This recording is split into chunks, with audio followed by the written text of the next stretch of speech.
sommes venus devant le tribunal de Dakar suite à une décision de cassation rendue par la Cour suprême du Sénégal. Et le retour devant un tribunal d'instance était une nouvelle opportunité, une nouvelle occasion pour nous, les avocats de M. Ousmane Sonko, de réaffirmer avec détermination et conviction comme quoi cette décision de radiation, c'est une décision éminemment politique qui a été prise pour empêcher un concurrent redoutable, sérieux, de candidater. Et ça, c'est de notoriété publique. Donc c'est une décision politiquement motivée et juridiquement mal fondée. Et nous avons soulevé à nouveau 3 arguments. Premier argument, on est le 12 décembre 2023. Cette décision de radiation n'existe pas.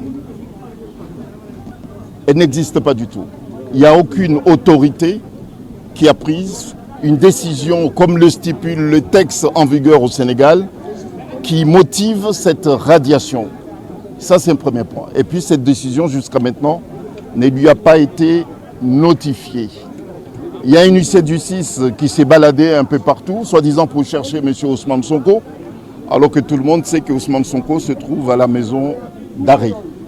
Et lorsqu'on sera dans une maison d'arrêt, notamment pour signifier un acte à un détenu, il y a des formalités qui sont imposées à tous, y compris aux auxiliaires de justice.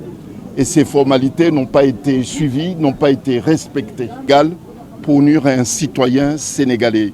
Sinon, comment comprendre que des moyens aussi colossaux soient déployés, mis en exécution, comme si M. Ousmane Sonko était le terroriste qu'il fallait absolument neutraliser.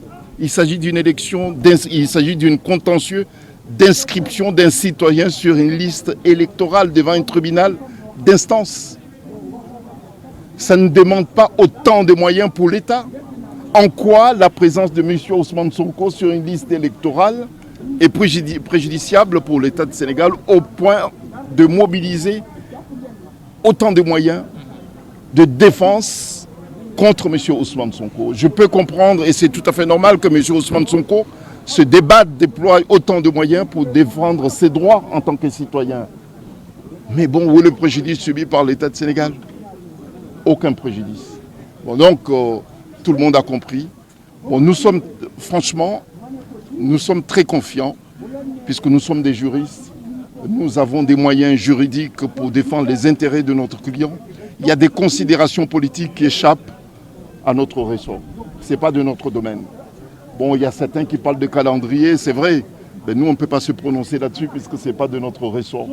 Nous, on est dans un cadre d'une démarche judiciaire. On défend notre client sur la base des moyens juridiques que nous disposons.